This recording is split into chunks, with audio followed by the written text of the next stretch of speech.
Hello again, CG is back to talk about project management. Nice to see you all again. But today we're going to focus on a specific subject. We're going to focus on monitoring and controlling. Now, what do we mean then by monitoring and controlling?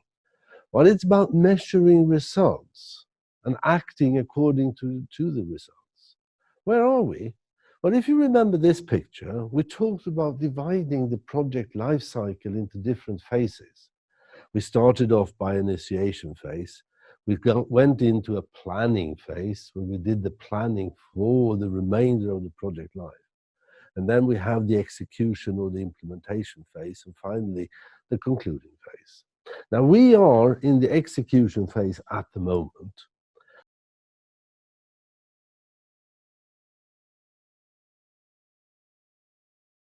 And during the execution, a very important task for the project manager is monitoring and controlling. Now, what do we mean then by monitoring and controlling? Well, to monitor is to measure the results, follow the development of the project, check to see that we are doing the right thing. And focus is, of course, normally on time, cost, and scope, because that's what you are going to be judged on. Did you deliver? Did you deliver on time? Did you keep to the budget? That's important parameters, but there are other parameters as well, and we will come back to that later. Controlling is taking these results, compare them with the original plan, and make adjustments if necessary. If the deviations from the plan are large, we need to adjust the way we are working in order, if we are late, to catch up, for example. That's illustrated very well by the Deming Circle, created by Edwards Deming in the 50s. Now, he talks about you should plan your work, which is exactly what we have done. You should work according to that plan, which is the do activity. Then, when you have done, you should check what you have done and compare that to the plan. And if you find deviations, you should act and perhaps change your plan, update your plan.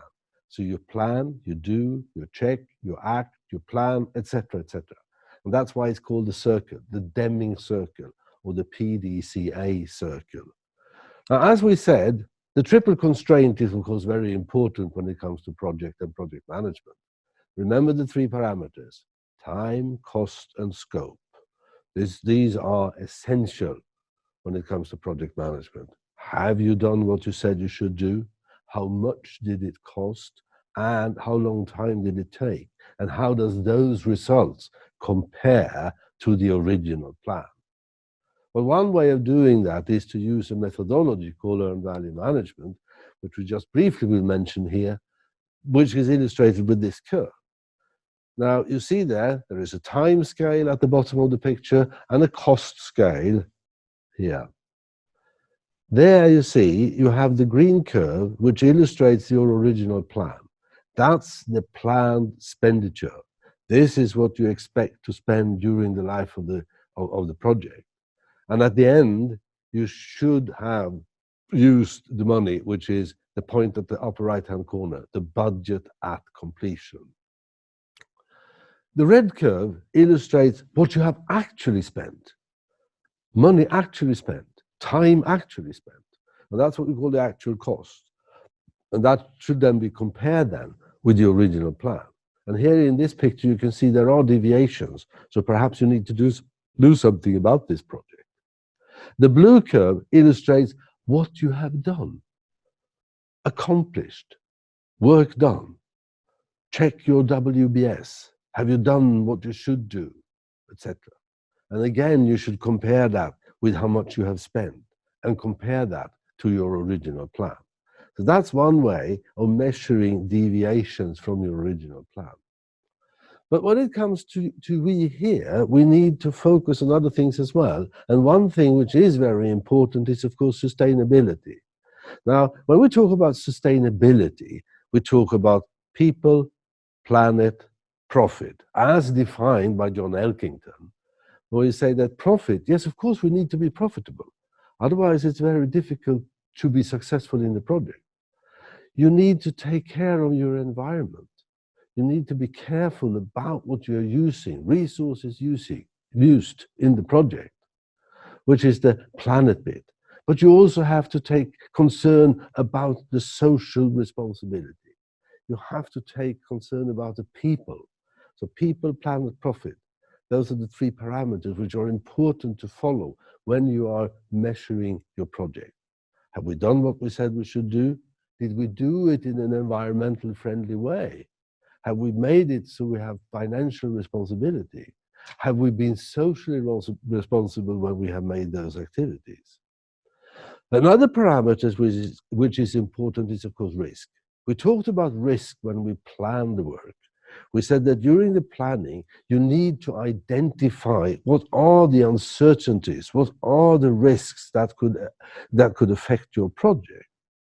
So what you need to do now is to follow up what you decided to do during the planning phase. Because you probably found some risks that you said you really need to do something about. And you said you set up these actions to take those risks away completely, or perhaps to reduce their probability, or reduce their consequences if there are threats. So you need to follow your project. Have we done these activities? What was the result of these activities? Did we get the results we expected, we wanted? And you have to monitor then risk events that are there, which you perhaps have decided not to do anything about. And you have to reevaluate your judgment from the planning. Are there any new risks that have come up? Have the probability of some risks changed during the project? Because these things happen. So you have to follow the risk situation and be alert on what's happening. Watch for events, symptoms, indicators of that something could happen. Communicate the risk situation. Tell your superiors what is the situation so they are aware of your risk situation. And you should act, of course, when risks turns into a problem, when a threat turns into a problem. All of this, of course, needs to be reported. Now, in your report, you should include what is the situation today? Where are we? Are we on time? Have we done what we should do? How is the budget, etc.? Then you should look back and see what has happened since last report. Since last I reported the status of the project, what has happened? What have we done? What milestones have we passed, etc.? And you should also try to make an assessment about the future. What is the forecast? Do you expect to follow your plan? Do you see any hurdles in the future that you might have to do something about? So what will happen in the near future? And also perhaps make a prognosis, what will be the total cost of the project at the end of the project? So those are the things that should be included in your report. Situation today, look back, and make a forecast what will happen in the future. So we have created a template for this. And this includes then the important part, like first of all, project summary, and then some illustration, a small column where you should indicate what is the overall situation when it comes to these parameters. What shall we do? What time is it, etc. You should indicate there a plus sign says, well, no problem, no deviations whatsoever. A minus sign means major deviations, problems in this area. Whilst an equal sign means no minor deviations, but there is something, that's all things we can handle within the project. And you should focus then on what should we do, the WBS, have we done the activities? The time plan, are we on time? The budget, how are we doing on budget? Are we overspending? Risk situation, sustainability situation, and resources. Have you got the resources you need? Or do you need some extra resources? Doesn't solve all problems, but it might be in some cases. So needs there you should indicate what are the actual needs at the moment. But then what are the milestones, past milestones, following milestones, etc.? What have we done? Have we passed it? Have we done what we should do? What do we plan to do? And also a little headline for other issues. Well, this is an example of what a report could look like. And you will find that on the website now, this template, together with a short description of what monitoring and controlling is, a text which is roughly what I have been talking about now. So that ends my talk about monitoring and controlling. And remember, looking at this picture here now, adding resources does not solve all problems when it comes to having a successful project. Might be that you're overdoing things. Thank you very much for listening, and bye for now.